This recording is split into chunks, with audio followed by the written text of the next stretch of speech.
Hello everyone, welcome to civil tech solution.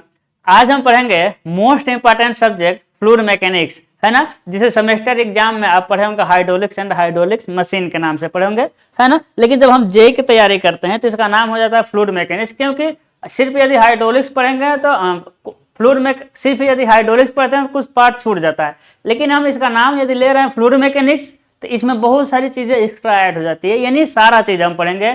और fluid mechanics आपके exam के लिए बहुत ही ज़्यादा इंपॉर्टेंट है, अच्छा खासा वेटेज रखता है किसी भी कॉम्पिटेटिव एग्जाम में, है ना। यदि हम एसएससी जेई की बात करें, क्योंकि देखिए एसएससी जेई एक ऐसा होता है कि यदि आप एसएससी जेई की प्रिपरेशन कर रहे हैं ना तो समझिए सारे एग्जाम का प्रिपरेशन कर ले रहे हैं। हाँ, यदि आप एसएससी जेई का प्रिपरेशन कर रहे हैं तो समझिए सारे एग्जाम का प्रिपरेशन हो जा रहा है ना। अब बस फर्क क्या पड़ता है, जो एक टॉपिक का अंतर होता है। किसी टॉपिक में मतलब किसी डिपार्टमेंट में हाइड्रोलिक्स का कुछ टॉपिक ऐड होगा, किसी डिपार्टमेंट में हाइड्रोलिक्स का कुछ टॉपिक, लेकिन जो डिटेल पढ़ाया जाता है एसएससी जेई में तो वो हो जाता है सारा काम। तो एसएससी जेई में हम कहेंगे, देखिए कभी भी सेम तो नहीं आएगा। हम कहें कि आप पूछेंगे सर हाइड्रोलिक्स का कितना क्वेश्चन आता है एसएससी जेई में, तो ये कोई फिक्स नहीं रहता है ना, लेकिन एक अनुमान लगता है, क्योंकि कभी 5 क्वेश्चन आ जाएगा, कभी 7 क्वेश्चन, कभी 10 क्वेश्चन। तो ये कि 7 से 8, 9, 10, 7 से लेकर के 10 क्वेश्चन तक आते रहते हैं, और 7 से लेकर 10 क्वेश्चन तक बहुत ज़्यादा होते हैं एक सब्जेक्ट से, है ना। यानी हम कह सकते हैं कि जेई के पर्पज से बहुत ही इंपॉर्टेंट सब्जेक्ट है। और हम बता रहे हैं कि हम एकदम इसको एकदम डिटेल में, एकदम आसान भाषा में, एकदम टाइम लेकर के, हमको कोई हड़बड़ी नहीं है, बस आपके अंदर भी कोई हड़बड़ाहट नहीं होना चाहिए। ये जेई का फाउंडेशन बैच है, हम मान कर चल रहे हैं कि मैक्सिमम लड़के मतलब डिप्लोमा करते समय ही बैच ले लिए होंगे, तो हड़बड़ाना एकदम नहीं है, फड़फड़ाना बिल्कुल नहीं है। बहुत बच्चे हमको जानते होंगे, बहुत बच्चे जो हमको नहीं जानते, हम बता रहे हैं। मेरा नाम क्या है भाई? मंकेश कुमार, है ना। क्या नाम है मेरा? मंकेश कुमार है। और हम 10 सालों से सिविल इंजीनियरिंग की क्लासें लेते हैं। हाँ, 10 सालों से ले रहे हैं भाई। एक एक टॉपिक हमको पता है क्या एग्जाम में आता है, किस पे ज़्यादा जोर देना है, किस पे कम जोर देना है ना। यही जेई सारा हम कवर कर देंगे। हाँ, यही तो ज़्यादा नहीं, ऐसा नहीं कि यही का पूरा कवर हो जाएगा, लेकिन हम बहुत सारी चीज़ें बताएंगे आपको, एकदम पूरा डिटेल में खोल के बताएंगे। आपको हम फील देंगे, क्या देने वाले हैं आपको? हम फील देंगे कि एक्चुअल में जेई की कैसे तैयारी की जाती है, फील देंगे कि एक्चुअल में फ्लूइड मैकेनिक्स है क्या, फील देंगे आखिर में आप जेई कैसे बन सकते हैं, फील देंगे आपके फ्लूइड मैकेनिक्स के अंदर के एक एक टॉपिक का फील देंगे। ये नहीं समझिए कि हम फीलिंग से खिलवाड़ करेंगे आपसे। हाँ, किससे खिलवाड़ करने वाले हैं भाई? फीलिंग से। हम क्या पढ़ेंगे? Fluid mechanics. चलिए भाई, चैप्टर का नाम लिखते हैं, है ना। ठंडी बहुत ज्यादा है, क्या लिखेंगे? फ्लूइड मैकेनिक्स, है ना। क्या हम पढ़ेंगे? Fluid mechanics. आज इंट्रोडक्शन ही करेंगे भाई। आज फ्लूइड मैकेनिक्स का क्या करेंगे? इंट्रोडक्शन करेंगे। तो फ्लूइड मैकेनिक्स देखिए हम है ना, अभी पहला क्लास से कुछ बातें कर सकते हैं कि फ्लूइड मैकेनिक्स ऐसा चलने वाला कि जो हम नोट्स आपको देंगे, हाँ, है ना, जो हम देखिए बहुत बच्चे जो हमको जानते होंगे वो हमको जानते होंगे, हम फर्जी बात नहीं करते हैं, हम किसी को बेवकूफ़ बनाने वाली बात नहीं करते हैं, लेकिन हम इतना आपको यकीन दिला सकते हैं कि जो हम नोट्स देंगे वो मेरे खुद के हाथों से बनाया हुआ नोट्स है। उसके बाहर जेई में एग्जाम में आएगा ही नहीं, जेई के एग्जाम में उसके बाहर नहीं आएगा यदि हम नोट्स को पढ़ लेते हैं तब। लेकिन आपका जिम्मेदारी ये है कि जो हम पढ़ाएं उसको याद रखना, है ना। जिंदगी का रूल है ना, कि क्या रूल है कि भाई जिंदगी का रूल है कि आपको मतलब आपका जन्म हो गया तो रूल है कि आप स्वस्थ कैसे रहेंगे, है ना, आप अच्छे खासा कैसे दिखेंगे, बस एक ही है रूल है। आप एक्सरसाइज करिए, है ना, अपने शरीर पर ध्यान दीजिए, एक्सरसाइज करिए, अच्छा खाइए पीजिए। उसी तरह आपको चीजें याद कैसे होंगी, है ना। पढ़ाना तो मेरा काम है भाई, हम पढ़ा देंगे, बहुत एकदम दिल से पढ़ा देंगे, आप भी बहुत अच्छे से पढ़ लेंगे। तो ऐसा नहीं है हम पढ़ा दिए, आप पढ़ लिए तो काम खत्म हो गया, आपको याद रहेगा नहीं। चीजों को याद रखने के लिए, कंसेप्ट को अच्छे से क्लियर करने के लिए रिवीजन करना पड़ता है ना। तो बस एक चीज पे फोकस करिएगा। हम बता रहे हैं कि जो हम पढ़ा देंगे उसके बाहर से नहीं आएगा, लेकिन आपकी जिम्मेदारी है कि उस टॉपिक को बार बार रिवीजन करके मतलब कि याद रखें कि हाँ ये टॉपिक है। नहीं तो फिर लापरवाही करेंगे, हम एक बार पढ़ाएंगे, आप पढ़ लेंगे, फिर बस ठंडे बस्ते में फेंक देंगे उसको, अब एग्जाम आएगा फिर पढ़ेंगे, तो फिर ऐसे मुश्किल हो जाएगा, है ना, ऐसे मुश्किल हो जाएगा। तो बस एक काम करिएगा, जब मेरा क्लास ले रहे हैं तो एक वादा करिएगा कि सर हम टॉपिक को पढ़ेंगे, उसका रिवीजन भी करेंगे। जैसे कि आज हम पढ़ाएंगे इंट्रोडक्शन, है ना, आज वैसे इंट्रोडक्शन पढ़ेंगे, बहुत बड़ा क्लास नहीं चलने वाला है। क्या हम पढ़ाएंगे? वैसे इंट्रोडक्शन, ठीक है। इंट्रोडक्शन हम पढ़ाए, बहुत छोटा सा टॉपिक पढ़ाएंगे, इंट्रोडक्शन बहुत छोटा है ना। तो जब आप क्लास ले रहे हैं, जब आप क्लास ले रहे हैं, मान लेते दिन में ले लिए, दिन में ले लिए है ना, क्लास दिन में लिए, आज के क्लास का शाम को सोने से पहले जरूर एक बार देखिए। हम ये नहीं कर रहे हैं कि हमें नहीं कह रहे हैं कि आप इसको रटिए, ना ना, हम रटने के लिए तो कहे ही नहीं है ना। हमें नहीं कह रहे हैं कि जो आज क्लास चला शाम को रटना है, नहीं, हम कह रहे हैं कि उसको पढ़ लीजिए बस एक बार, है ना। जब आप एक बार पढ़ेंगे ना तो हम जो जो वर्ड बोले रहेंगे ना वो आपको याद होता जाएगा, है ना। हाँ सर, मंके सर ऐसा बोले थे, बस यही काम करना है कि जो आज क्लास चले उसको उसी दिन या फिर रात को देख रहे हैं, मान लेते हैं आप रात को देख रहे हैं तो कल सवेरे, लेकिन पढ़िए जरूर। अब ये नहीं सोचिए कि अरे छोटा सा टॉपिक है इसको हम एक दिन निपटाएंगे, नहीं।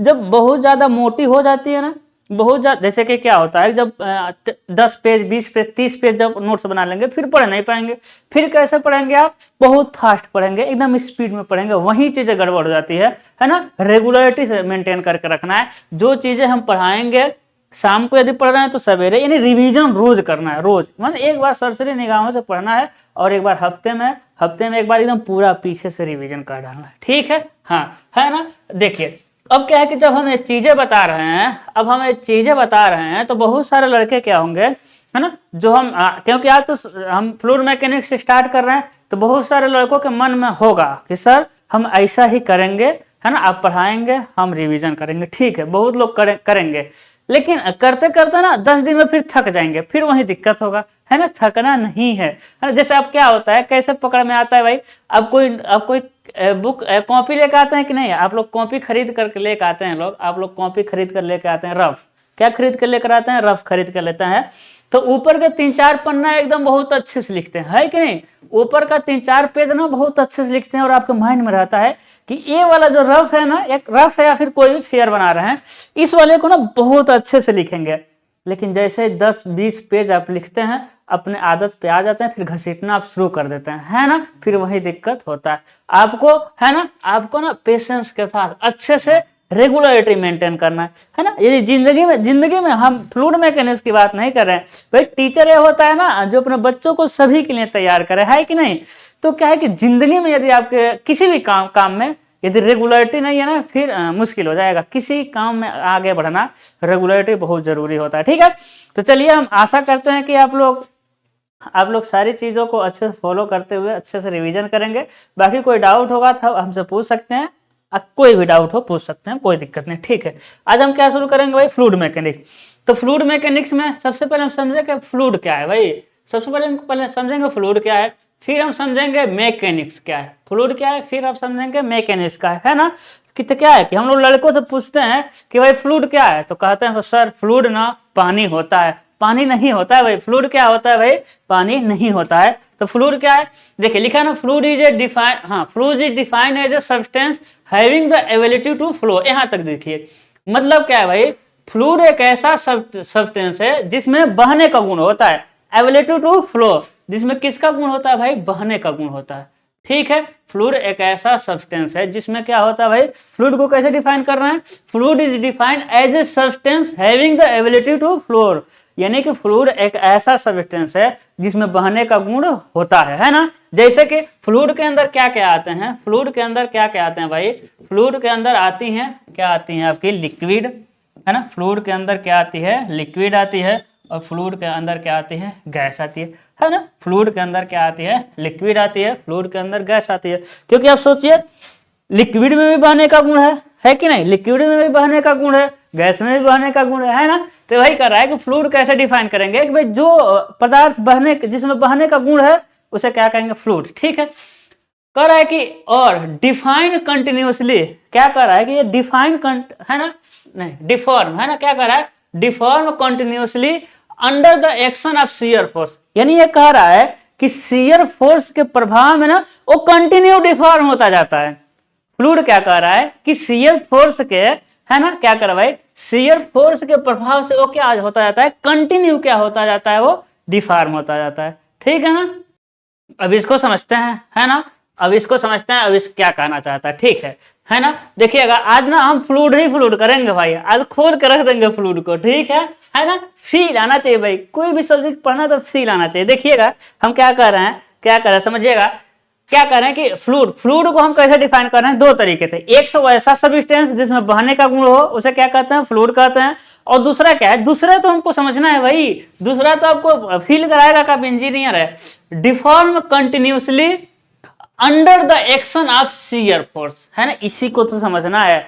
फील लेने के लिए इसी को समझना पड़ेगा। डिफॉर्म, डिफॉर्म मतलब क्या होता है भाई, कंटिन्यूसली, है ना, यानी क्या करेगा, डिफॉर्म समझ रहे हैं, यानी एंगल में क्या करेगा, चेंज करेगा, किसके, शियर फोर्स के प्रभाव में। क्या करेगा, शियर फोर्स के प्रभाव में। इसको एक लाइन में लिखना, अभी हम लिखेंगे इसको एक लाइन में, ऐसे लिखा जाता है डी थीटा अपन में डी टी, है ना, क्या होता है आपका डी थीटा अपन में डी टी, मैथ के भाषा में ऐसा लिखा जाता है। Rate of change of angular deformation, इसे क्या कहते हैं भाई, rate of change of angular deformation. हमको प्रूफ करना है, इसको हम प्रूफ करेंगे, ठीक है ना। इसके लिए क्या लेते हैं भाई, इसको हम प्रयोग करते हैं। सबसे पहले ध्यान दीजिएगा, एक क्या ले लिए हम, एक फिक्स सॉलिड ले लिए, है ना, एक क्या है भाई, फिक्स है, एक क्या चीज है, ये फिक्स है भाई, कोई सॉलिड है, कोई सरफेस है। एक क्या हो जाएगा आपका, फिक्स सॉलिड हो जाएगा। अब फिक्स सॉलिड का क्या सिंबल होता है भाई, ए वाला। ए क्या हो गया भाई, फिक्स क्या हो गया, सर क्या हो गया भाई, सॉलिड हो गया। लेकिन इसे इंजीनियरिंग की भाषा में क्या कहते हैं, बाउंड्री। इसे इंजीनियरिंग की भाषा में क्या कहते हैं मेरे लाल, बाउंड्री कहते हैं। क्या कहते हैं, बाउंड्री कहते हैं, ठीक है। ये देखिए एक सरफेस हो गया। अब इस पर क्या रखना है, अब इस पर क्या रखना है, लिक्विड, सॉरी फ्लूइड, क्या रख दिए, फ्लूइड। फ्लूइड के टर्म में क्या रख दे रहे हैं भाई, समझ लीजिए क्या बना रहे हैं, लिक्विड बना रहे हैं, है ना। समझ लीजिए लिक्विड में क्या बना रहे हैं, पानी है। ये क्या है मेरे लाल, ये पानी है, पानी है ना, ठीक है। अब देखिएगा जो पानी होता है या फिर कोई भी लिक्विड होता है, लिक्विड कह लीजिए या फिर पानी कह लीजिए, अब ये क्या है कि बाउंड्री पर रखा हुआ है, ठीक है। आप इसको प्रयोग करिए, आप इसको क्या करिए ना, प्रयोग करिए। कैसे प्रयोग करना है, आप ना ले लीजिए अपने घर में बाल्टी ले लीजिए, बाल्टी में क्या लेना है भाई, लिक्विड। आप क्या करिए, बाल्टी ले लीजिए, बाल्टी में क्या ले लीजिए आप, लिक्विड ले लीजिए, ठीक है। अब ना क्या करिए, इस पे फोर्स लगाइए, है ना, बाल्टी में लिक्विड लीजिए, उस पर क्या लगाना है आपको, फोर्स लगाना है।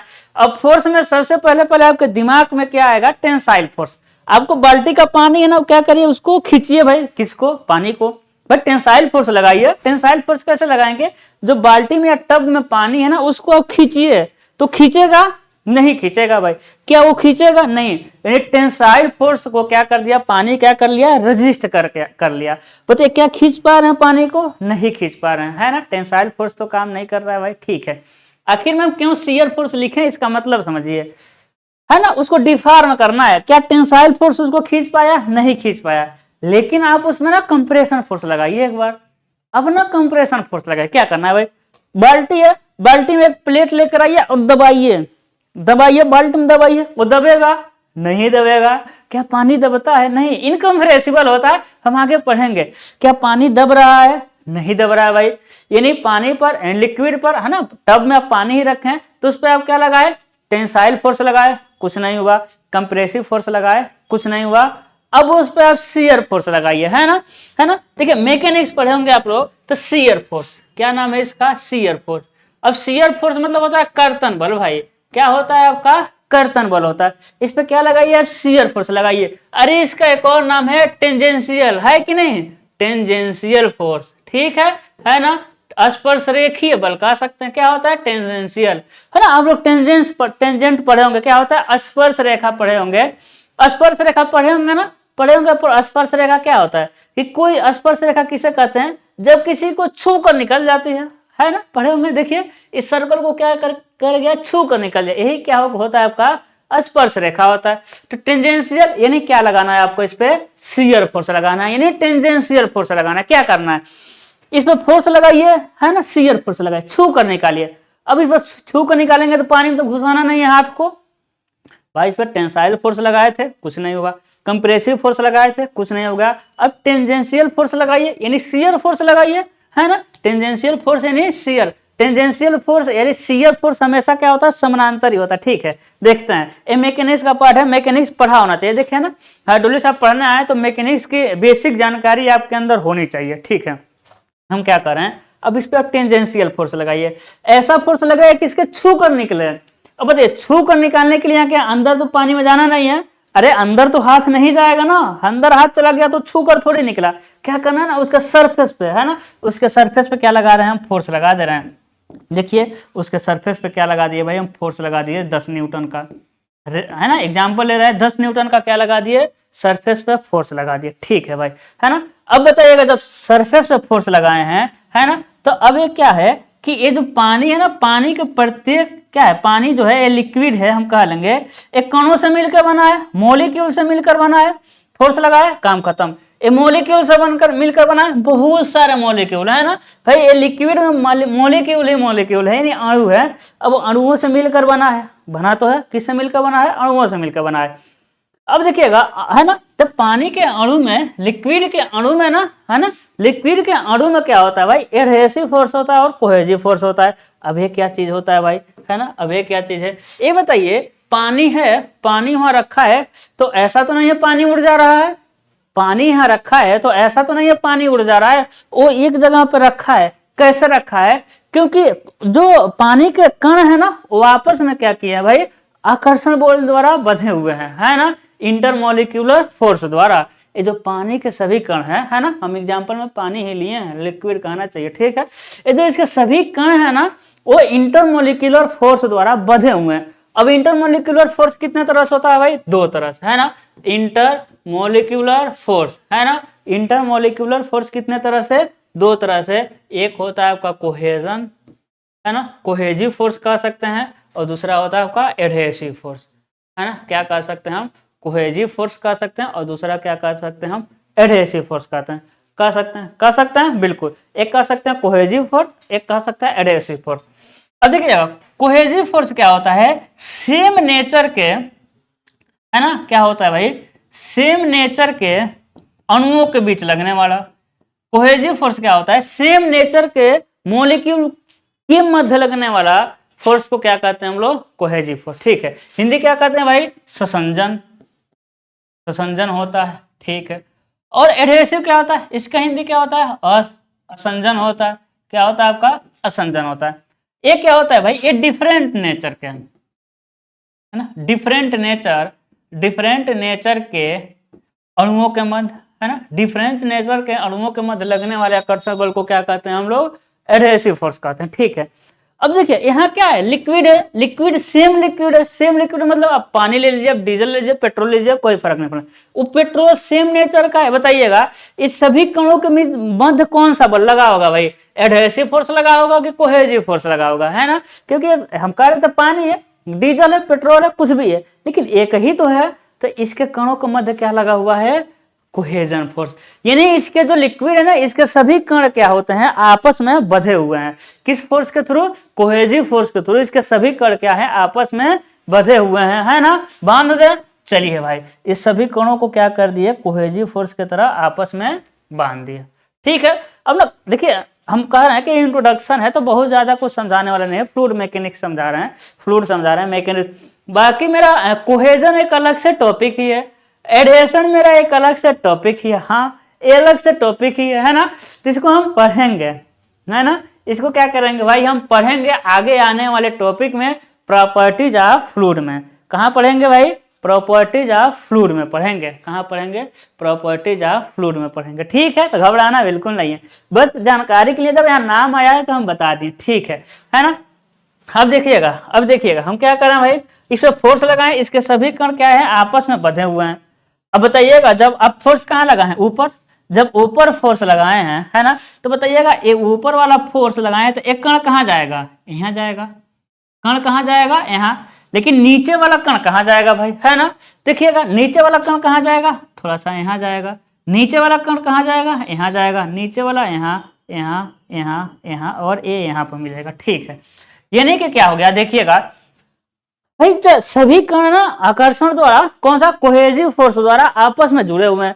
तो जब यहाँ से जब फोर्स लगाया ना, तो पहला वाला तो यहाँ गया, लेकिन दूसरा वाला वहीं तक नहीं जाएगा, उससे थोड़ा पहले रुक जाएगा। क्यों, क्योंकि फोर्स जैसे जैसे नीचे ट्रांसफर होगा ना, फोर्स की इंटेंसिटी क्या होती जाएगी, कम हो जाएगी, है ना।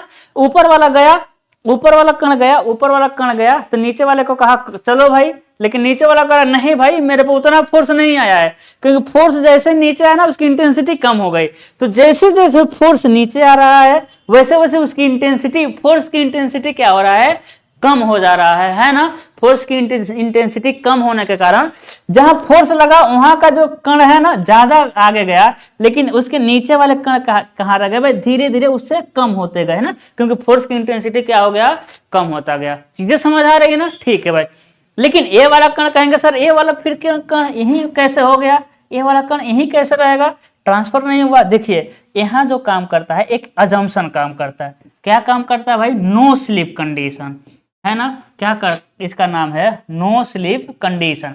आप कहेंगे सर नो स्लिप कंडीशन क्या होता है, देखिएगा अब कोई भी सब्जेक्ट पढ़ने जाएंगे ना तो एक अजम्पशन पढ़ेंगे। क्या पढ़ेंगे, अजम्पशन। अजम्पशन मतलब होता है मान्यता।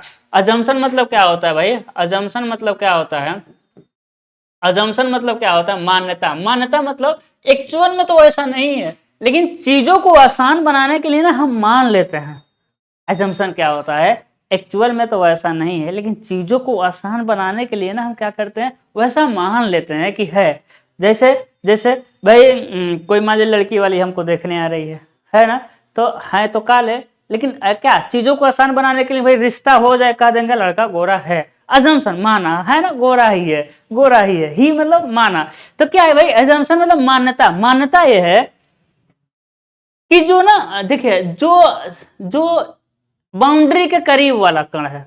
मान्यता क्या है, मान्यता चीजों को आसान बनाने के लिए। जैसे आप लोग मान्यता पढ़े होंगे स्ट्रक्चर मैकेनिक्स में, कहाँ पढ़े होंगे मेरे लाल, स्ट्रक्चर मैकेनिक्स में नमन आघूर्ण की मान्यताएं पढ़े होंगे ना, है ना, क्या पढ़े होंगे, या फिर आप आरसीसी में पढ़े होंगे, क्या पढ़े होंगे, मान्यता कि सारा टेंसाइल फोर्स स्टील वहन करता है तथा कंक्रीट को टेंसाइल फोर्स से मुक्त मानते हैं। ऐसा नहीं है।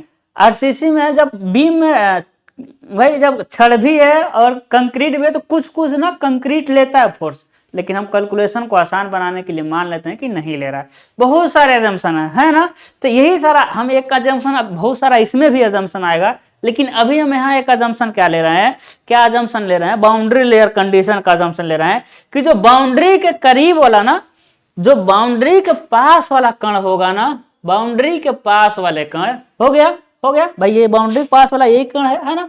तो जो हम क्या कर रहे हैं कि बाउंड्री के जो पास वाला कण होगा ना, बाउंड्री के पास वाले कण का वेलोसिटी वही होगा मेरे लाल, बाउंड्री के पास वाले कण की वेलोसिटी वही होगा जो वेलोसिटी बाउंड्री का होगा। ध्यान दीजिएगा, एजम्पशन क्या है, एजम्पशन क्या है कि बाउंड्री के पास वाले कण की वेलोसिटी वही होगी जो वेलोसिटी बाउंड्री की होगी। तो बताइए यहाँ तो फिक्स है ना भाई, सॉलिड है ना, फिक्स है, क्योंकि फिक्स का ही सिंबल है। याद करिए आप लोग, है ना, बनाते थे ना ऐसा, क्या था भाई, ऐसा ऐसा फिक्स बीम। तो एक किसका सिंबल था, फिक्स का। तो एक किसका सिंबल है भाई, फिक्स का, है कि नहीं, किसका सिंबल है, फिक्स का सिंबल है ना, किसका सिंबल है, फिक्स का। हम क्या कह रहे हैं कि बाउंड्री के पास वाले कण की वही वेलोसिटी होगी जो बाउंड्री का होगी। बाउंड्री का तो बाउंड्री क्या है, फिक्स है, यानी कि बाउंड्री के पास वाले सभी कण, बहुत सारे कण हैं, लेकिन बाउंड्री के जितने भी पास में कण हैं, बाउंड्री से एकदम नजदीक वाले कणों की वेलोसिटी एकदम नहीं होगी, क्योंकि यहाँ जो बाउंड्री है उसकी कोई वेलोसिटी नहीं है। ठीक है, लेकिन यही हो जाए भाई, यही एक बाउंड्री ऐसा मिल जाए, एक बाउंड्री कैसा मिल जाए भाई, यही एक बाउंड्री ऐसा मिल जाए, ध्यान दीजिएगा, यही एक बाउंड्री कैसा मिल जाए, है ना, बाउंड्री यही एक ऐसा मिल जाए, देख लीजिए, एक बाउंड्री ऐसा मिल जाए, ये बाउंड्री हो गया जो 5 मीटर प्रति सेकेंड से चल रहा है भाई, ये बाउंड्री ही चल रहा है ना, आगे हम बाउंड्री चलाएंगे, आगे हम लोग पढ़ेंगे, ये बाउंड्री ही चल रहा है कि नहीं। अब इसकी वेलोसिटी कितनी हो गई, ध्यान दीजिए, इस कण, इसके पास वाला कण है ना, इसका कौन सा कण बना रहा है भाई, पास वाला कण। तो देखा पास वाले कण की वेलोसिटी कितनी होगी मेरे भाई, पास वाले बाउंड्री के एकदम पास वाले कण की वेलोसिटी वही होगी जो वेलोसिटी बाउंड्री की होगी, यानी इस कण की वेलोसिटी कितनी होगी, 5 मीटर प्रति सेकेंड। ये क्या है, अजम्पशन है, अजम्पशन है मेरे लाल। इसलिए देखिए क्या ये आगे बढ़ा, नहीं बढ़ा, क्यों, क्योंकि अजम्पशन लागू हुआ कि बाउंड्री के एकदम पास वाला ना एडजेसेंट कहते हैं, एडजेसेंट मॉलिक्यूल कहते हैं, बाउंड्री के साथ एकदम जो सटा रहेगा वो नहीं जाएगा कहीं, वो अपने जगह पे ही रहेगा, इसे कहते हैं नो स्लिप कंडीशन। क्या वो स्लिप कर रहा है, नहीं, वो क्या स्लिप किया, नहीं किया। ठीक है, चीजों को समझिए, है ना चीजें, ठीक है। ये बताइए, इतना चीजें समझ आई होंगी ना, आई होगी भाई, है ना। क्या किए भाई, क्या किए, एक सरफेस लिए, सरफेस पे लिक्विड है, लिक्विड के सबसे ऊपर कौन सा फोर्स लगा है, टेंजेंशियल, है ना, क्योंकि टेंजेंशियल हम नीचे लगा ही नहीं सकते हैं, है ना। कहाँ लगाते हैं हम लोग? फ्री सरफेस पे। चलिए भाई, फ्री सरफेस का सिंबल यही है, इसे क्या कहते हैं हम लोग? Free surface. इसे क्या कहते हैं? Free surface. ऐसा बनाते हैं। अब फ्री सरफेस क्या होता है भाई, इसको भी समझ लेते हैं, है कि नहीं। फ्री सरफेस क्या होता है, बहुत यूज करेंगे आगे हम, है ना, बहुत यूज करेंगे, है ना। आज इंट्रोडक्शन क्लास है भाई, देख लीजिए हाइड्रोलिक्स का मजा, है ना, है ना। फ्री सरफेस क्या होता है? फ्री सरफेस तो वैसा सरफेस जिस पर एटमॉस्फेरिक प्रेशर डायरेक्ट काम करता है, उस सरफेस को क्या कहते हैं? फ्री सरफेस, है ना। पानी में, हाइड्रोलिक्स में जब भी हमको फ्री सरफेस दिखाना रहेगा तो ऐसे दिखाएंगे, एक त्रिभुज बनाएंगे, ऊपर एक लाइन खींचेंगे, नीचे 2-3 लाइनें खींचेंगे। देखिए ऐसा खींचा है ना, तो क्या हो जाएगा? फ्री सरफेस का सिंबल होगा, यानी वहां तक पानी है ना। जैसे कि हम एक नीचे बेस, जैसे नीचे हम सॉलिड बना दें, ऊपर एक ऐसा बस बना दें और नीचे ऐसा बना दें, यानी समझ जाना कि यहाँ तक पानी है ना। तो फ्री सरफेस क्या होता है कि फ्री सरफेस उसे कहते हैं जिस पर क्या होता है? फ्री सरफेस उसे कहते हैं जिस पर डायरेक्ट क्या होता है? आपका एटमॉस्फेरिक प्रेशर काम करता है। बताइए, अब एटमॉस्फेरिक प्रेशर क्या होता है भाई, है ना, क्या काम करता है? P atmospheric pressure. अब देखिए, एटमॉस्फेरिक प्रेशर भी आगे आपका टॉपिक है, हाँ, आगे हाइड्रोलिक्स में जाएंगे तो एटमॉस्फेरिक, है ना, मतलब वायुमंडलीय दाब। वायुमंडलीय दाब क्या होता है, वायुमंडलीय दाब को कैसे निकाला जाता है, वायुमंडलीय दाब कितना होता है, वायुमंडलीय दाब को कैसे मापते हैं, किससे मापते हैं, किसने सबसे पहले मापा था, पढ़ना ही पढ़ना है ना। बाउंड्री लेयर, है ना, ये बाउंड्री लेयर अभी नहीं खत्म हुआ भाई, है ना। बाउंड्री लेयर भी, ऐसा फिगर हमको आगे 2 बार और बनाना है, एक बार विस्कोसिटी में बनाना है, एक बार एनालिसिस में बनाना है, अभी इस फिगर को 2 बार और बनाना है ना। तो अभी आगे बहुत सारी चीजें आएंगी, अभी समझिए ना, है ना। इंट्रोडक्शन है ना, तो फील लीजिए, पहले फील लीजिए। देखिए एटमॉस्फेरिक प्रेशर क्या है भाई, एटमॉस्फेरिक प्रेशर क्या है। अब देखिए, अब एटमॉस्फेरिक प्रेशर क्या है भाई, जो हमारे वायुमंडल में कण है ना, वो क्या है, किसी यूनिट एरिया पर जितना प्रेशर लगा रहे हैं उसे क्या कहते हैं? वायुमंडलीय प्रेशर। भाई वायुमंडल में जितने कण हैं वो यूनिट एरिया पे जितना प्रेशर लगा रहे हैं उसे क्या कहते हैं? एटमॉस्फेरिक प्रेशर, है ना। आप एटमॉस्फेरिक प्रेशर को फील कर सकते हैं, कैसे, है ना। जैसे पहाड़ों पे जाएंगे ना, तो क्या होगा, वहां वायु कणों, है ना, ऑक्सीजन के मॉलिक्यूल और ऑक्सीजन कणों की संख्या घटेगी, जिससे आपको सांस लेने में दिक्कत होगा, है ना। ऑक्सीजन के कणों की संख्या घटी यानी वायुमंडलीय दाब कम होगा, इसीलिए सुनोगे किसी किसी के कान से, आंख से, नाक से खून निकल जाता है, क्योंकि नीचे हमारे शरीर के अंदर से जितना प्रेशर है ना, हमारे शरीर के अंदर से बहुत ज्यादा प्रेशर बाहर निकल रहा है, लेकिन वायुमंडलीय दाब उसको बैलेंस करके रखा है। ऊपर जाने पर वायुमंडलीय दाब कम होता है ना, तो पहाड़ों पर चलेंगे तो वायुमंडलीय दाब घटेगा, तो आपके नाक से, कान से खून आ जाता है ना। तो इसको हम पढ़ेंगे कैसे घटता है, कितना होता है, बहुत सारी चीजें हमको पढ़ना है ना। तो वायुमंडलीय दाब क्या होता है भाई, बहुत सारे, है ना। वायुमंडलीय दाब तो आप सब समझते हैं। अब देखिएगा, वायुमंडलीय दाब का ना कुछ मान होता है भाई, वायुमंडलीय दाब का क्या होता है? कुछ मान होता है। क्या होता है भाई? 1.013 बार, है ना। फिर क्या होता है, वायुमंडलीय दाब का मान क्या होता है भाई? 101.3 किलो पास्कल। क्या होता है भाई? 3 किलो पास्कल। फिर वायुमंडलीय दाब का एक और मान होता है, क्या होता है आपका, है ना, क्या होता है आपका?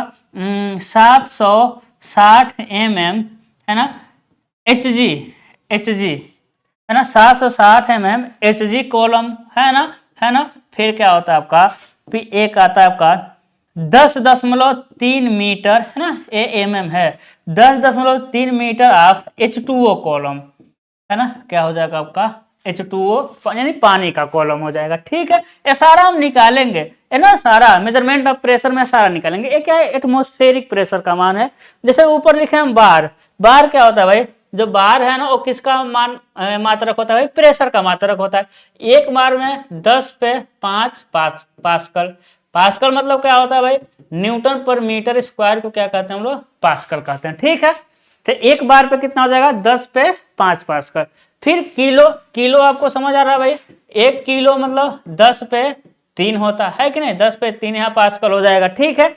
फिर 760 mm Hg ऑफ कॉलम, मतलब 760 mm ऑफ Hg कॉलम, यानी यहाँ आप कहेंगे सर प्रेशर को हाइट में कैसे मेजर कर रहे हैं? यहाँ को क्वेश्चन आ सकता है सर, यहाँ प्रेशर जो है उसको हाइट में कैसे मेजर कर रहे हैं? तो देखिएगा, जो प्रेशर का फार्मूला होता है ना, P इक्वल टू क्या होता है आपका? ρgh। आप कहेंगे सर इसको कैसे प्रेशर कहेंगे? देखिएगा, इसका यूनिट लिखिए आप, इसका क्या लिखिए आप, यूनिट लिखिए। देखिए रो का मात्रक क्या होता है भाई, रो घनत्व है, हम घनत्व अगला टॉपिक पढ़ेंगे, ठीक है ना। प्रॉपर्टीज ऑफ फ्लूइड अगला टॉपिक चलेगा, उसमें पहले आएगा घनत्व, ठीक है। तो देखिएगा रो का यूनिट क्या हो जाएगा आपका, किलोग्राम प्रति मीटर क्यूब, है कि नहीं। जी का मात्रक मीटर स्क्वायर प्रति सेकेंड होता है भाई, त्वरण है ना, मीटर स्क्वायर प्रति सेकेंड। और एच का मात्रक क्या हो जाएगा, मीटर। अब देखिएगा इसको देखिए, तो किसको देखिए भाई, इसको देखिए किलोग्राम प्रति मीटर, नहीं किलोग्राम मीटर स्क्वायर पर सेकेंड को, इसको देखिए ये किसका यूनिट है भाई, ये इसका यूनिट है, F equal to M A का। किसका यूनिट है, F equal to M A का यूनिट है। कैसे, एम मतलब किलोग्राम प्रति मीटर क्यूब, नहीं किलोग्राम, एफ मतलब किलोग्राम, सॉरी एम मतलब किलो, एम मतलब मास, मास का किलोग्राम, और एरिया हो जाएगा मीटर स्क्वायर प्रति, सॉरी मीटर प्रति सेकेंड स्क्वायर होता है भाई, है ना, मीटर प्रति सेकेंड स्क्वायर, मीटर प्रति सेकेंड स्क्वायर, है ना। देखिए सेकेंड क्या हो जाएगा आपका, स्क्वायर हो जाएगा, यहाँ देखिए गलत लिख दिया है कि नहीं, मीटर प्रति सेकेंड स्क्वायर, ठीक है। देखिए यहाँ से स्क्वायर हटाएंगे, नीचे लगाएंगे, है ना, मीटर प्रति सेकेंड का स्क्वायर, देखिए मिला है किलोग्राम मीटर प्रति सेकेंड स्क्वायर, किलोग्राम मीटर प्रति सेकेंड स्क्वायर। यानी हम कह सकते हैं एक क्या हो जाएगा भाई, बल है, बल का मान न्यूटन, भाई बल का यूनिट न्यूटन, इसको न्यूटन कहते हैं कि नहीं कहते भाई, इसको कंबाइंड रूप से क्या कहते हैं, न्यूटन कहते हैं। अब देखिए एक मीटर से एक मीटर कट के स्क्वायर हो जाएगा, तो मीटर प्रति सेकेंड स्क्वायर, बचा क्या, न्यूटन पर मीटर स्क्वायर को क्या कहते हैं, पास्कल, क्या कहते हैं भाई, पास्कल कहते हैं। पास्कल एक थे, वैज्ञानिक थे, है ना, है ना, ठीक है ना, हो गया, इतना चीजें हो गई। देखिए रो जी एच, हाँ तो हम बता रहे थे भाई यूनिट जो है प्रेशर का यूनिट एमएम में कैसे, 760 mm या फिर 10.3 मीटर, है ना। अब ये एमएम में कैसे, देखिएगा जो P equal to rho G होता है ना, P equal to rho G H, है ना। अब बताइएगा रो किसी एक पानी के लिए, सॉरी किसी एक लिक्विड के लिए, किसी एक फ्लूइड के लिए, है ना, किसी एक मटेरियल के लिए। देखिएगा ये कोई मान लीजिए सरफेस है, यहाँ पानी रखा है भाई, यहाँ क्या रखा है, पानी, क्या रखा है, जल नीर समीर, क्या रखा है, पानी। अब बताइएगा पानी का घनत्व तो कहीं चला जाएगा इधर उधर, बदलेगा क्या, नहीं। कहने का मतलब क्या है, अब जब पूरा पानी रखा है तो पानी का घनत्व तो यहाँ वही होगा, यहाँ वही होगा, यहाँ पानी का घनत्व, यहाँ पानी का घनत्व, पानी का घनत्व हर जगह वो एक ही होगा। भाई यहाँ रखा है डीजल, तो डीजल का घनत्व तो कहीं चेंज होगा क्या, कहीं भी देख लीजिए डीजल का घनत्व तो वहीं रहने वाला है ना। तो एक लिक्विड के लिए जो रो होता है ना, वो क्या होता है मेरे लाल, कांस्टेंट होता है। एक लिक्विड के लिए जो रो होता है, किसी एक लिक्विड के लिए, एक फ्लूइड के लिए जो रो होता है ना, वो क्या होता है आपका, कांस्टेंट होता है, ठीक है ना, है ना, है ना, ठीक है भाई। उसके बाद जी तो बच्चा बच्चा जानता है भाई, 9.8, ये तो खुद है कांस्टेंट है ना, ये तो जमीन पे हर जगह वही रहेगा, 9.81, ये खुद कांस्टेंट है। तो बचा क्या, देखिए ये दोनों तो कांस्टेंट हो गए किसी एक लिक्विड के लिए। यानी हम P को ना ऊंचाई के टर्म में प्रदर्शित कर सकते हैं भाई। इसे कैसे लिखते हैं, H इक्वल टू P अपन में रो जी, प्रेशर अपन में रो जी, इसे कहते हैं हम लोग प्रेशर हेड। प्रेशर क्या कहते हैं भाई, इसे हम ना फ्लूइड मैकेनिक्स के भाषा में क्या कहते हैं, इसे हम कहते हैं प्रेशर हेड। बताइए कोई दिक्कत है, P को हम हेड के रूप में दिखा सकते हैं। रो जी क्या होता है आपका, किसी एक लिक्विड के लिए रो जी क्या होता है, कांस्टेंट होता है ना। तो हम प्रेशर को किसके टर्म में दिखाते हैं, प्रेशर हेड के टर्म में दिखाते हैं। इसीलिए यहाँ पर क्या आ रहा है भाई, प्रेशर का यूनिट भाई मतलब कि मीटर, सेंटीमीटर, मिलीमीटर में आ रहा है। अब ये कैसे आ रहा है, कैसे निकालते हैं, वो मेजरमेंट ऑफ प्रेशर में पढ़ेंगे, है ना, 2-3 चैप्टर बाद पढ़ेंगे।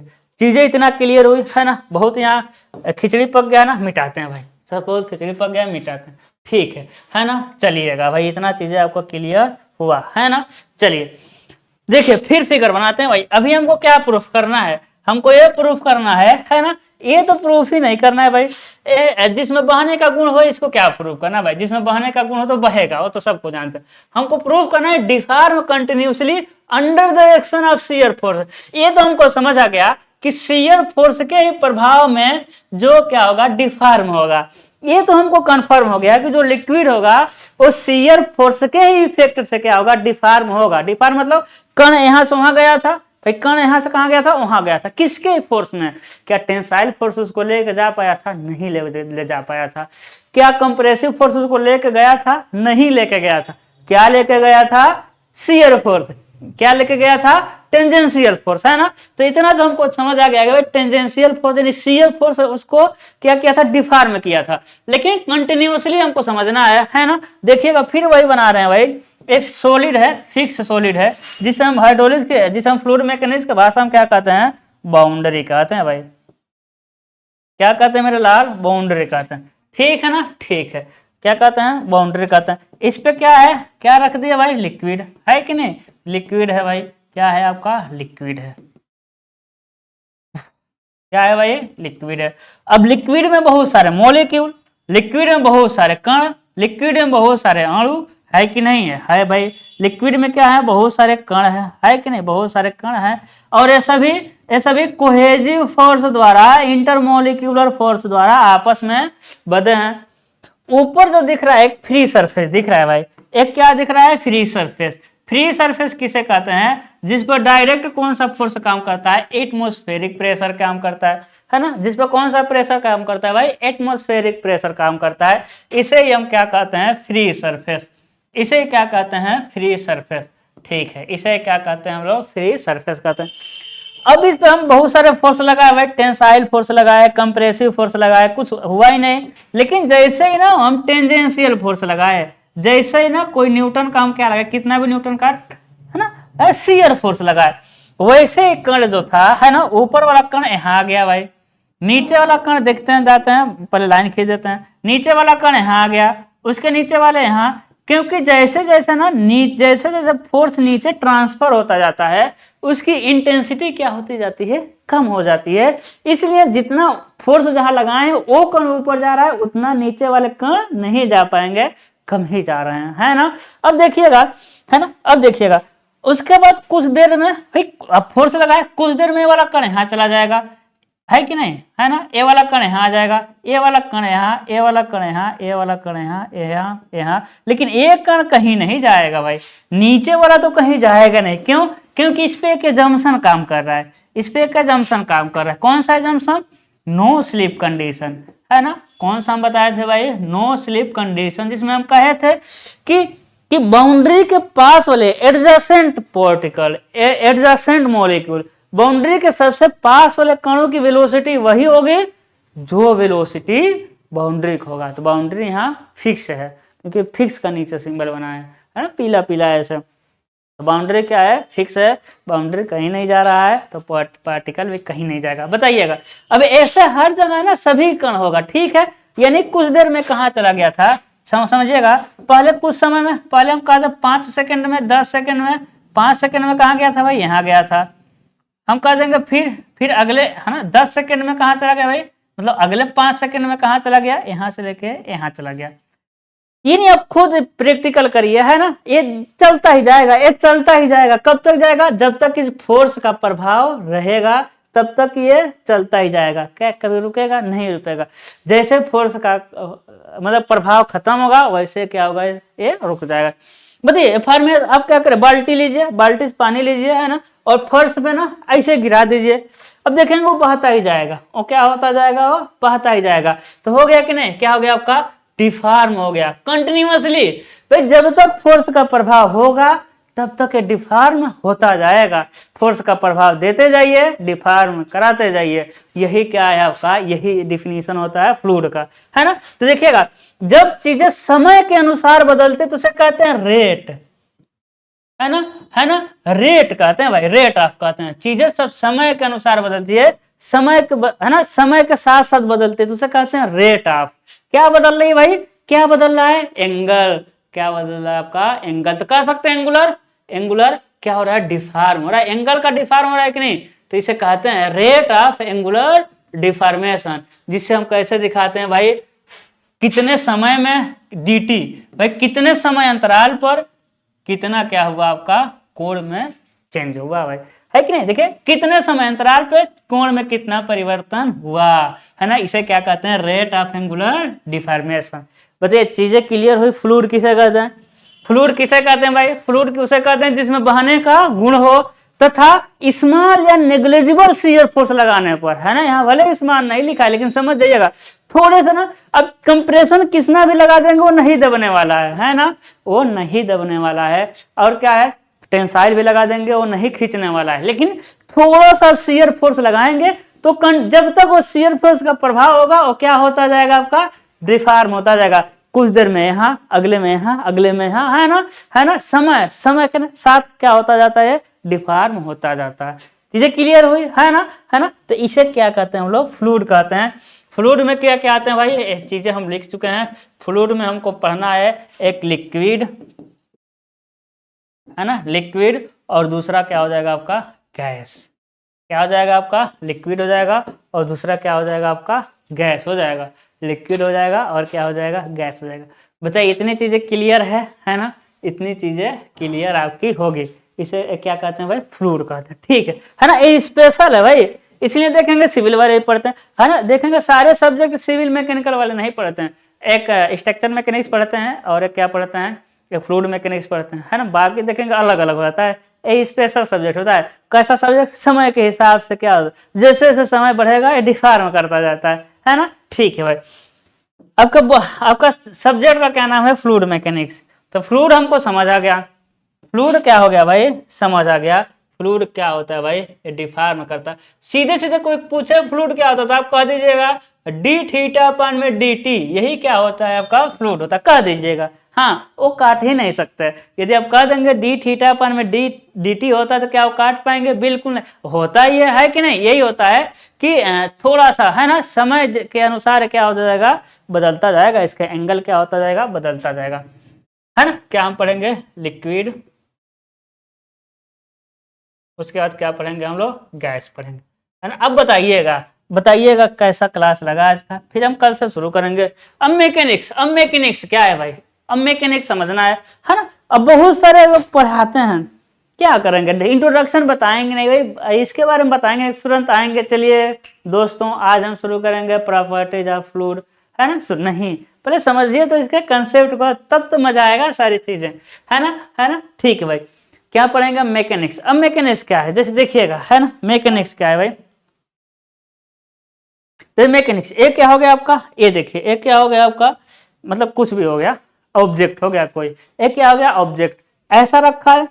ऑब्जेक्ट क्या है, ऐसा रखा है, इस पे क्या लगा रहे हैं हम, फोर्स लगा रहे हैं भाई, इस पे क्या लगा रहे हैं, फोर्स लगा रहे हैं। अब क्या होगा, आगे जाएगा, है ना। इस पे क्या लगा रहे हैं हम, फोर्स लगा रहे हैं, क्या होगा, इधर आएगा। इस पे क्या लगा रहे हैं, फोर्स लगा रहे हैं, क्या हो गया, ऊपर गया, नीचे गया, है ना। ये नहीं क्या होगा भाई, जब किसी ऑब्जेक्ट पर फोर्स लगाएंगे, फोर्स लगाते ही जब उसका प्रभाव दिखता है, उसे क्या कहते हैं, उस पूरे कॉम्बिनेशन को क्या कहते हैं हम लोग, मैकेनिक्स कहते हैं। उस पूरे कॉम्बिनेशन को क्या कहते हैं हम लोग, मैकेनिक्स कहते हैं। इसे क्या कह सकते हैं, it is the application of load and effect. कोई पूछ दे मैकेनिक्स क्या है, तो कुछ नहीं कहना है भाई, कह देंगे मैकेनिक्स क्या है। आप उससे कहेंगे, कोई आपसे पूछे मैकेनिक्स क्या है, कहेंगे कुछ नहीं है, लोड लगाओ प्रभाव देखो, मैकेनिक्स है। लोड लगाते जाओ प्रभाव देखते जाओ, लेकिन लोड लगाना है ना, बिना लोड का प्रभाव नहीं देखना है भाई। तो मैकेनिक्स का है, it is the application of load and its effect, यानी लोड लगाइए प्रभाव देखिए, ठीक है। बाकी मैकेनिक्स क्या है, इसके कितने पार्ट होते हैं, वो आप मैकेनिक्स में पढ़ेंगे ना। और कहाँ पढ़ेंगे आप, मैकेनिक्स में पढ़ेंगे, है ना। आप मैकेनिक्स वाले सर से जब मिलेंगे तो अच्छा सा डिफिनीशन लिखवाएंगे बहुत अच्छे से, है ना। लेकिन हमारे लिए इतना ही काफ़ी है ना। फोर्स लगाइए, है ना, जैसे किसी ऑब्जेक्ट पर फोर्स लगाइए, उसका क्या दिख जाएगा भाई, प्रभाव दिखेगा, उसे क्या कहते हैं, मैकेनिक्स कहते हैं। अबे मैकेनिक्स भी कई तरह से होता है भाई, है कि नहीं। अब बताइए, आप याद करिए, अब मैकेनिक्स है ना, आप याद करना है आपको। अब मैकेनिक्स कितने तरह से होता है, बहुत तरह से होता है। बहुत मतलब क्या, 10-20 नहीं, 10-20 नहीं। अब जब सेकेंड सेमेस्टर में थे तो एक मैकेनिक्स नाम का कोई सब्जेक्ट मिला था, जिसे हम क्या नाम दिए थे भाई, क्या नाम दिए थे, इंजीनियरिंग मैकेनिक्स। क्या नाम दिए थे हम, इंजीनियरिंग मैकेनिक्स। मिला था कि नहीं मिला था, सेकेंड सेमेस्टर में मिला था भाई, है ना। क्या नाम दिए थे हम, इंजीनियरिंग मैकेनिक्स दिए थे, ठीक है। उसके बाद जब आप थर्ड सेमेस्टर में गए तो एक आया आपका स्ट्रक्चर मैकेनिक्स। अरे आया कि नहीं, बिल्कुल आया, है ना। अब जब थर्ड में गए थे तो क्या आया था आपका, स्ट्रक्चर मैकेनिक्स आएगा। फिर कहाँ गया, फिर आप चले जाएंगे थर्ड में कि फोर्थ में आपको क्या मिलेगा, फ्लूइड मैकेनिक्स, है ना। क्या मिलेगा मेरे लाल, फ्लूइड मैकेनिक्स। और देखना सब में क्या है, मैकेनिक्स, यानी सब में मैकेनिक्स है, यानी आपको समझ जाना है भाई, सब में मैकेनिक्स यानी समझ जाना है। लोड लगाइए प्रभाव देखिए, लोड लगाइए प्रभाव देखिए, इसमें क्या लोड लगाइए प्रभाव देखिए, ये तो हम बता ही चुके हैं, इसमें तो कुछ करना नहीं है भाई। ये क्या होता है आपका डी थीटा अपन में डी टी हमको करना है, यही सब पकड़ लेंगे ये चीज है ना, इसको तो हम जाएंगे नहीं, ठीक है। यानी सब में क्या करना है भाई, लोड लगाना है इफेक्ट देखना है, लोड लगाना है इफेक्ट देखना है। एक इफेक्ट देखे थे है कि नहीं, क्या इफेक्ट देखे थे, है फ्लूइड में क्या इफेक्ट होता है भाई, समय के हिसाब से उसके एंगल में क्या होता जाता है, चेंज होता जाता है जब तक उस फोर्स का प्रभाव लगता है। किस फोर्स का, शियर फोर्स का। आखिर में क्यों शियर फोर्स, हम बताएं क्यों शियर ही फोर्स लिखता है कि टेंसाइल फोर्स कंप्रेसिव फोर्स क्यों नहीं लिखा, यही रीजन है शियर फोर्स लिखा। तो एक तो देख चुके हैं, फोर्स लगा करके हम उसका इफेक्ट देख चुके हैं। अब बचा क्या भाई, इंजीनियरिंग मैकेनिक्स। इंजीनियरिंग मैकेनिक्स तो आपको आता होगा है कि नहीं, है ना, है ना। लिखेंगे it is the branch of science, branch of, हाँ भाई ये पूरा साइंस का क्या है, पूरा ब्रांच ही है ना, है ना। It is the branch of science, है ना, विच ये साइंस ही तो है और क्या है भाई। It is the branch of science which deals with क्या हो जाएगा आपका, रिजिड बॉडी। बहुत आसान है भाई, रिजिड बॉडी। ये क्या होता है इसमें ना, इसमें किसका जो ऑब्जेक्ट रहता है इसमें, हाँ इसमें जो ऑब्जेक्ट रहता है ना, हेलो, हाँ इसमें जो ऑब्जेक्ट रहता है वो कैसा रहता है भाई, रिजिड रहता है। अब रिजिड क्या, अब रिजिड क्या, जैसे कि अब ले लीजिए, है ना, अब ले लीजिए कोई भी मोबाइल ले लीजिए भाई, मोबाइल का कैमरा हो जाएगा, कीपैड हो जाएगा सब, ये मोबाइल ले लीजिए, कुछ भी ले लीजिए, ऑब्जेक्ट ले लीजिए, क्या ले लीजिए, एक ऑब्जेक्ट लीजिए इसका ना, है ना, ये मोबाइल ले लीजिए, ऑब्जेक्ट क्या हो गया भाई, ऑब्जेक्ट हो गया मेरा आईफोन। इसमें 2 पॉइंट मार्क करिए, क्या करना है आपको, 2 पॉइंट मार्क करना है। देखिए एक पॉइंट ए हो गया, एक पॉइंट ए हो गया। अब इसको दबाइए, इसको दबाइए, है ना, 2 पॉइंट मार्क कर इसको दबाइए। अब क्या आपको दिखेगा कि एक कण पास आ रहे हैं, नहीं दिख रहा है ना, है ना, क्या नंगी, है ना, आ तो रहे हैं लेकिन दिखेगा। किसी भी सब्जेक्ट में ना जो इफेक्ट जो होता है, जब इफेक्ट 5% से कम होता है ना तो सब नगण्य मान लेते हैं। अभी नंगी आंखों से दिखेगा नहीं, लेकिन थोड़ा थोड़ा तो प्रभाव पड़ेगा कण पर, ठीक है। देखिएगा कोई भी जो इफेक्ट होता है ना, जब कोई भी इफेक्ट क्या होता है 5% से कम होता है तो सिर्फ मान लेते हैं कि इफेक्ट हुआ ही नहीं। इफेक्ट क्या हो गया, हो जैसे कि आप पानी गर्म करिए, पानी गर्म करिए तो थोड़ा सा गर्म हुआ तो मान लेंगे हम हुआ ही नहीं, 5% से कम ही हुआ तो कहेंगे नहीं हुआ, पानी गर्म नहीं हुआ, है ना। तो कोई भी इफेक्ट एकदम कम होता है ना तो मान लेते हैं कि नहीं हुआ, एजम्पशन है भाई। क्योंकि छोटी छोटी चीजों को आप ले करके चलेंगे ना तो फिर कैलकुलेशन करते करते मर जाएंगे, है ना, दिमाग का दही हो जाएगा, वो आगे ही नहीं बढ़ेगा। यही एजम्पशन है, मान लिया जाता है, ठीक है। हाँ जी, क्या कह रहे हैं, अब बताइए इसको क्या दबा रहे हैं तो इसके कण पास आ रहे हैं क्या, नहीं, इसे क्या कहते हैं, रिजिड बॉडी। तो मैकेनिक्स में आप याद करिए, है ना, आप वो दिन याद करिए जब आप छोटे से थे, प्यारे से थे, आपके मम्मी पापा आपको इंजीनियरिंग करने के लिए भेजे थे लोग, है ना, नन्हे मुन्ने बालकों को फर्स्ट ईयर में, है ना। तो क्या क्या आया था भाई, हाँ आए थे, अब फर्स्ट ईयर में तो आए थे। तो जब मैकेनिक्स पढ़े थे तो उसमें देखेंगे जो भी ऑब्जेक्ट होगा ना कहीं मुड़ा नहीं होगा, डिफॉर्म, यानी कहीं भी डिफॉर्म नहीं हुआ होगा, है ना, कंटिन्यूसली डिफॉर्म किस में हो रहा था, फ्लूइड में। लेकिन इसमें बॉडी जो रहेगा एकदम क्या रहेगा, एकदम रिजिड रहेगा, वो कहीं भी डिफॉर्म नहीं होगा।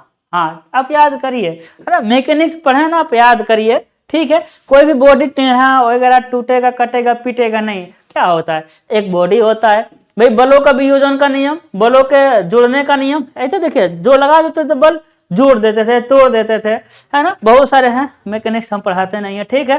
तो आप लेकिन इतना याद रखिएगा, मैकेनिक्स में जो है इंजीनियरिंग मैकेनिक्स, उसमें रिजिड बॉडी पे सारा मेरा सिस्टम रहता है, जो ऑब्जेक्ट रहता है मेरा सिस्टम, मेरा ऑब्जेक्ट जो रहता है रिजिड बॉडी रहता है, ठीक है। लेकिन यही मेरे लाल आप आए होंगे 3rd सेमेस्टर में स्ट्रक्चर मैकेनिक्स पढ़ना है, आप आए होंगे कहाँ, 3rd सेमेस्टर में क्या पढ़ने आए होंगे, स्ट्रक्चर मैकेनिक्स पढ़ने आए होंगे। तो स्ट्रक्चर मैकेनिक्स में क्या हो गया, एक बीम लेते हैं, स्ट्रक्चर मैकेनिक्स में हमेशा मोड़ेंगे तोड़ेंगे। एक बीम पे लेकर जैसे ही लोड लगाते हैं ना मेरे लाल, जैसे ही बीम पर लोड लगाते हैं ये बीम क्या होता है, बेंड हो जाता है, होता है कि नहीं होता है कि नहीं। एक बीम लेते हैं, इस बीम पर जैसे ही लोड लगाएंगे क्या हो जाएगा, बेंड हो जाता है। क्या होता है, बेंड होता है, हुआ कि नहीं, डिफॉर्म हो गया। एक क्या रिजिड है, नहीं है, एक क्या रिजिड है, नहीं है, आप याद करिए स्ट्रक्चर मैकेनिक्स में, याद करिए स्ट्रक्चर मैकेनिक्स वाले दिन को क्या हुआ था भाई, पढ़े थे नमन के, नमन मतलब क्या हुआ, नमन बिल्डिंग चैप्टर ही था। बिल्डिंग मतलब क्या हो गया भाई, डिफॉर्म हुआ, ऑब्जेक्ट क्या हो गया, डिफॉर्म हो गया। तो इसमें किसके डील्स किसके करते हैं भाई, डिफॉर्मेबल बॉडी, सारा डिफिनेशन वही रहेगा, लिख देंगे डील्स विथ डिफॉर्मेबल बॉडी, क्या लिखेंगे, डिफॉर्मेबल बॉडी, है ना। इसमें जो बॉडी रहता है मेरा क्या रहता है भाई, डिफॉर्मेबल, क्या होता है भाई, डिफॉर्मेबल, है ना। क्या होगा, होगा आपका डिफॉर्मेबल। याद करिए आप वो चैप्टर, कौन सा चैप्टर, कॉलम का चैप्टर। बकलिंग हो रहा था कि नहीं हो रहा था भाई, बकलिंग हो रहा था, है ना। वो क्या है, डिफॉर्मेशन ही तो है। इसमें किसके, डिफॉर्मेशन बॉडी को जो मेरा ऑब्जेक्ट रहता है वो क्या करता है, डिफॉर्म करता है ना। लेकिन देखिए सब में बल लगा रहे कि नहीं, इसमें बल लगाएंगे, बलों का वियोजन, है ना। मैकेनिक्स में बल लगाएंगे, लेकिन रिजिड बॉडी पे बल लगाएंगे। इसमें बल तो लगा रहे हैं, देखिए बल ही का तो इफेक्ट है, लेकिन डिफॉर्मेबल बॉडी का इस पे भी बल लगाएंगे, है ना। लेकिन इसमें देखिए, इसमें एक और अंतर देखिएगा। इससे पहले समझिए, देखिएगा अब फर्स्ट ईयर में, फर्स्ट सेमेस्टर में क्या पढ़ेंगे, इंजीनियरिंग मैकेनिक्स, नहीं मतलब फर्स्ट ईयर में, फिर सेकेंड सेमेस्टर में, फिर थर्ड सेमेस्टर में क्या पढ़ते हैं, स्ट्रक्चर मैकेनिक्स पढ़ते हैं कि नहीं, जिस सोम भी कहते हैं। मेरे लाल सिविल वाले फोर्थ में क्या पढ़ते हैं, फोर्थ में क्या पढ़ते हैं, आरसीसी। आरसीसी देखिए क्या चीज है, आरसीसी भी इसी से रिलेटेड है। देखिए पहले में हम पढ़े ऑब्जेक्ट क्या था, सीधा साधा हम चीजों को समझे, है ना। दूसरे में क्या हो गया, ऑब्जेक्ट डिफॉर्म हो रहा है, दूसरे में क्या हो रहा है, ऑब्जेक्ट जो हो रहा है डिफॉर्म हो रहा है। क्या आप चाहते हैं आपका छत डिफॉर्म हो जाए, नहीं। क्या मेरे लाल चाहेंगे आपका बीम डिफॉर्म हो जाए, नहीं। क्या आप चाहेंगे आपका कॉलम डिफॉर्म हो जाए, नहीं चाहेंगे, है कि नहीं। तो आरसीसी, है ना, सिविल वाले बच्चे मैक्सिमम जुड़े समझा दे रहे हैं, जो आरसीसी होता है ना, है ना। हम बताए थे ना आज बहुत ज्यादा पढ़ाने वाले नहीं है, लेकिन आज हम आपको बता देंगे कि फ्लूइड मैकेनिक्स कैसा चलने वाला है। आपको ना मतलब अंदाजा दिला रहे हैं, है ना, अंदाजा बस दिला रहे थे कि फ्लूइड मैकेनिक्स कितना है। फ्लूइड मैकेनिक्स हम 2-3 घंटा और पढ़ाते हैं आपको ठीक है। देखिएगा हम क्या कर रहे हैं कि जो आरसीसी है ना, आरसीसी इसमें क्या करते हैं, इसमें हम ऐसा कुछ मतलब प्रावधान करते हैं, हम ऐसा इसमें प्रॉपर्टीज बिल्टअप करते हैं जिससे डिफॉर्म ही ना हो। क्योंकि पहले में रिजिड वाला था, कोई बात नहीं, हम उसको सीखे थे, लेकिन मेरा ना डिफॉर्म हो रहा था। यहाँ जो स्ट्रक्चर मैकेनिक्स में क्या हो रहा था, ऑब्जेक्ट डिफॉर्म हो रहा था, लेकिन हम चाहते नहीं है कि मेरा ऑब्जेक्ट डिफॉर्म हो। कोई नहीं चाहेगा, हम क्या, आप भी नहीं चाहेंगे ऑब्जेक्ट आपका डिफॉर्म हो, है ना। तो डिफॉर्मेशन से बचाने के लिए भाई छत न डिफॉर्म हो जाए, बीम न डिफॉर्म हो जाए, कॉलम न डिफॉर्म हो जाए, हम बहुत सारी व्यवस्थाएं करते हैं, छड़ को डालते हैं, कौन सा गिट्टी कौन सा बालू, तो छड़ वगैरह किस में पढ़ते हैं हम लोग, आरसीसी में पढ़ते हैं, यही चीज पढ़ते हैं भाई, है ना। इसीलिए ये सब मतलब इसीलिए आरसीसी देखेंगे स्ट्रक्चर मैकेनिक्स के बाद दिया जा रहा है। आरसीसी कहाँ देते हैं, स्ट्रक्चर मैकेनिक्स के बाद देते हैं कि भाई समझ जाओ, है ना, क्या हो जाओ आप, समझ जाओ। ठीक है ना। आ गया, हो आ गया भाई, आ गया। कुछ मीठा है क्या, धंधे मीठा होगा, है ना, चीजें समझ रहे हैं आप, है ना। तो यहाँ हो जाएगा भाई, है ना। हम बता दिए भाई आरसीसी का क्या यूज है, लेकिन यहाँ समझिएगा, यहाँ इन दोनों में समझिए, इन दोनों में क्या फर्क है, इन दोनों में भाई, इन दोनों में क्या फर्क उसको समझिएगा, ठीक है। जैसे देखिएगा इसमें ना, इसमें भी डिफॉर्म हुआ भाई, इसमें भी डिफॉर्म हुआ, इसमें भी डिफॉर्म हुआ, लेकिन इन दोनों में अंतर क्या है कि इसके डिफॉर्मेशन को ना आप मेजर कर सकते हैं, मेजर नहीं कर सकते, हम मेजर किए होंगे स्लोप एंड डिफ्लेक्शन में। कहा मेजर किए होंगे, स्लोप एंड डिफ्लेक्शन में, है ना। इसके डिफॉर्मेशन को मेजर कर लेंगे, बस हो गया। लेकिन इसके डिफॉर्मेशन को मेजर करेंगे नहीं। आप कहेंगे सर मेजर तो कर रहे हैं, ठीक है, लेकिन मेजर करेंगे, लेकिन हमेशा बदलता रहता है ना। इसमें क्या है, इसमें एक बार लोड लगाए, डिफॉर्म हुआ, मेजर कर लीजिए, काम खत्म। लेकिन इसमें लोड लगाते जाइए, डिफॉर्मेशन करते जाइए। इसमें क्या है भाई, एक बार लोड लगाए, डिफॉर्मेशन हुआ, इसका काम क्या हो गया आपका, द एंड हो गया। लेकिन इसमें फ्लूइड मैकेनिक्स में भाई लोड लगाएंगे, उस समय के हिसाब से एंगल क्या करता जाएगा, चेंज करता जाएगा, है ना। Rate of change of angular deformation, rate आ गया, समय जैसे जैसे बढ़ेगा उसका एंगल भी बढ़ता जाएगा। चीजें क्लियर हो गई। तो ये था आपका फ्लूइड मैकेनिक्स, है ना, है ना। आज वही कहे थे, हम शुरू में ही बताए थे कि बहुत ज्यादा हम पढ़ाने वाले नहीं हैं, है ना। तो फ्लूइड मैकेनिक्स क्या होता है, एप्लीकेशन ऑफ फ्लूइड, है ना, application of fluid and its effect, ये तो लिखना नहीं है, application of fluid and effect हम बता दे रहे हैं भाई। मैकेनिक्स को हम कितने तरह से देखे थे, 3 तरह से, इंजीनियरिंग मैकेनिक्स देखे थे, स्ट्रक्चर मैकेनिक्स देखे थे, और मेरा लाल फ्लूइड मैकेनिक्स देखे थे। अरे इसको कैसे भूल सकते हैं भाई, है कि नहीं। इधर आने पर ना, इधर ज्यादा स्पेस है, आदमी चला जाता है एकदम किनारे, लेकिन यहाँ ज्यादा स्पेस नहीं है, यहाँ कहीं रहिए वो दिखता रहता है ना। तो क्या हो जाएगा भाई, इंजीनियरिंग मैकेनिक्स हो जाएगा, स्ट्रक्चर मैकेनिक्स हो जाएगा, और क्या हो जाएगा आपका फ्लूइड मैकेनिक्स हो जाएगा। इसी के साथ आज का क्लास हम क्या करते हैं, द एंड करते हैं। मिलते हैं अगले लेक्चर में अगले टॉपिक के साथ, है ना। अब आपका शुरू हो जाएगा चैप्टर, है ना। इंट्रोडक्शन था फ्लूइड मैकेनिक्स का। अगला चैप्टर क्या होगा भाई, है ना, प्रॉपर्टीज ऑफ फ्लूइड, है ना, प्रॉपर्टीज ऑफ फ्लूइड होता है भाई, क्या होता है, प्रॉपर्टीज ऑफ फ्लूइड होता है। ठीक है, तो मिलते हैं अगले लेक्चर में। अब यही हम आपको यकीन दिला सकते हैं कि अब एक बार मजा लीजिए, बस फ्लूइड मैकेनिक्स का क्या लेना है, आपको मजा लेना है। ऑब्जेक्टिव सब्जेक्टिव भूल जाइए, आप अदर किताबें पढ़ना भूल जाएंगे, पर जो हम नोट्स दे देंगे वो पढ़ के चले जाइएगा, है ना। नोट्स दे देंगे, पढ़ के चले जाइएगा, इसके बाहर क्वेश्चन नहीं आने वाला। ठीक है, तो मिलते हैं अगले लेक्चर में। अपना बहुत बहुत ख्याल रखिए, गुड लक।